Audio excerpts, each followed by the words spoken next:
Hello, I'm Dr. Marianne Teitelbaum, and today we're going to talk about Parkinson's disease. Now, Parkinson's disease results from certain brain cells dying. These nerve cells are located in a part of the brain known as the Substantia Nigra, and these cells are responsible for making dopamine, a brain chemical which helps to control movement. Without dopamine, the cells that control movement can't send proper messages to the muscles, which makes it hard to control the muscles. The disease leads to shaking and tremors and trouble walking and moving, and tends to get worse over time. Now, when 80% of dopamine is lost, Parkinson's disease symptoms start to occur. Parkinson's disease most often develops after age 50, and it's one of the most common nervous system problems in older adults. Modern medicine does not yet understand why the dopamine-producing nerve cells of the Substantia Nigra begin to die off in some individuals. However, in Ayurveda, we have developed our own theories based on what we feel in the patient's pulse. And what we find is that two very hot toxins, known as visha and visha, can burn the delicate neurons in the brain. Now, visha occurs inside your body whenever the food doesn't digest correctly, which could either come from improper digestion and/or be due to the fact that the food is too heavy.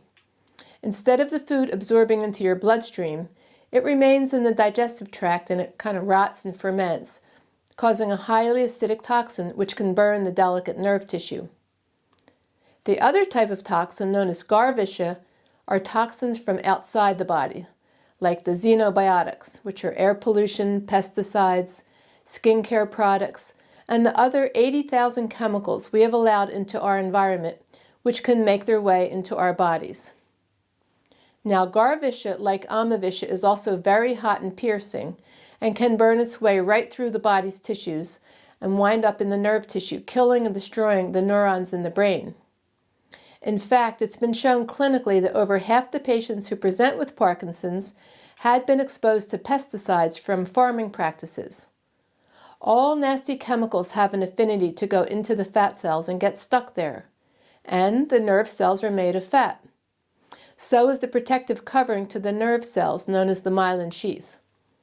But as always, everyone comes to this disease in their own unique way, which means that every person has their own reasons for developing this or any disease, and all those reasons must be addressed before we use our famous Ayurvedic herb, known as mucuna, which helps to boost dopamine levels in humans, especially those with Parkinson's disease.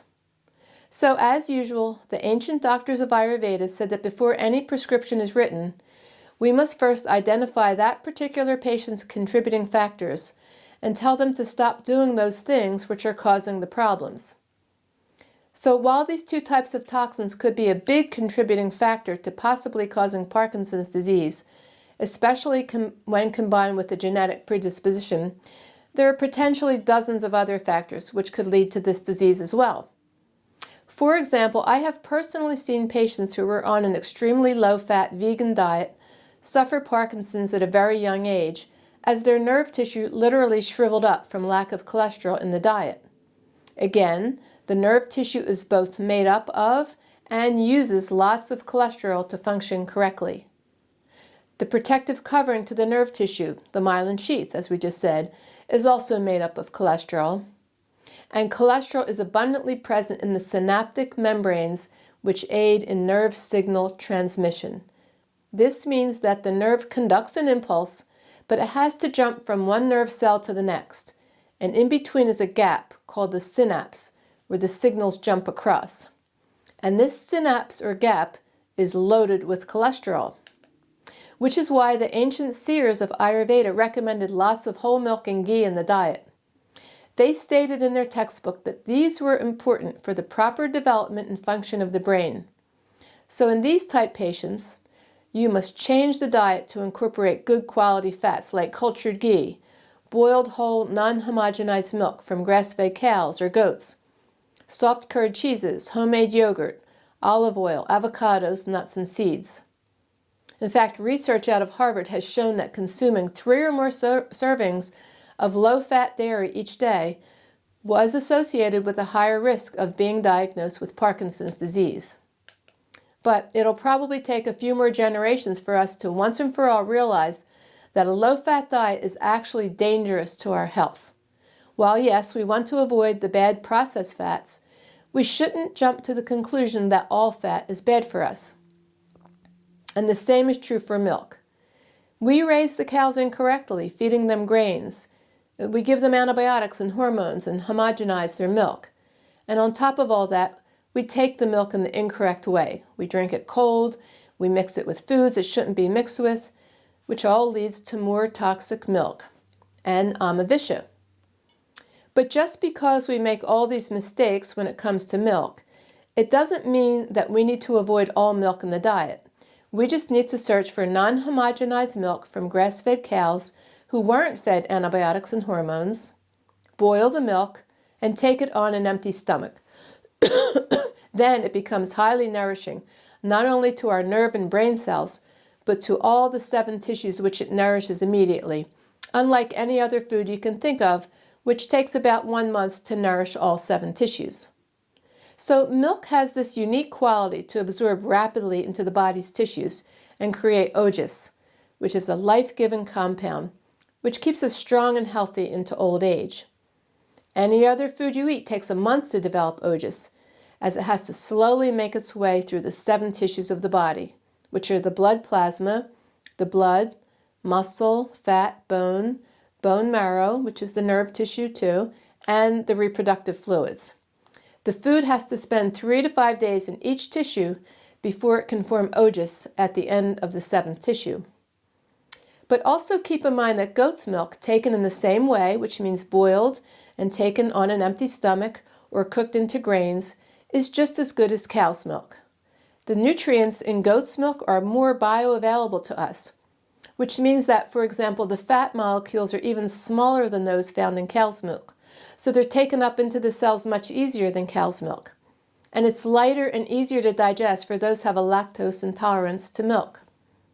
It's even recommended for those who don't have any issues with cow's milk because of its numerous health benefits outside of what cow's milk can do.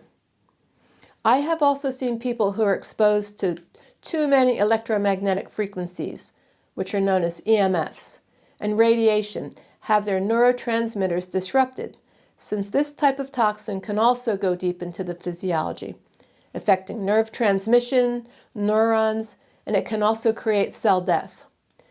So in these cases, we have to use all of our protocols to help negate the negative effects of these EMFs, and if possible, have the patient avoid them as much as they can.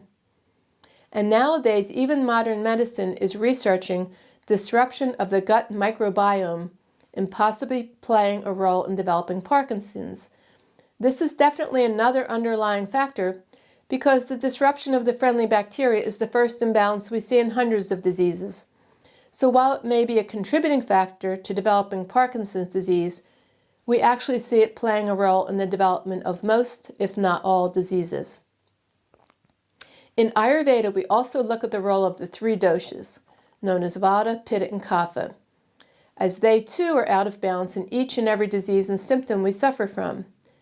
So it's important to understand what these 3 doshas are, what they mean for your health, and how to properly balance them. Otherwise, their imbalances could also play a role in you eventually developing Parkinson's disease, again, if there's a genetic predisposition to do so. We always need to look at the bedtime, as the whole body, mind, and spirit depend on an early bedtime, since humans were made to be awake when the sun comes up and asleep when the sun goes down. Breaking this very important law of nature also plays a huge role in the development of many of the diseases that we're hearing about. Time in the sun can also boost your dopamine levels, as the skin absorbs sunlight and it produces vitamin D, which in turn triggers the production of dopamine as well as serotonin.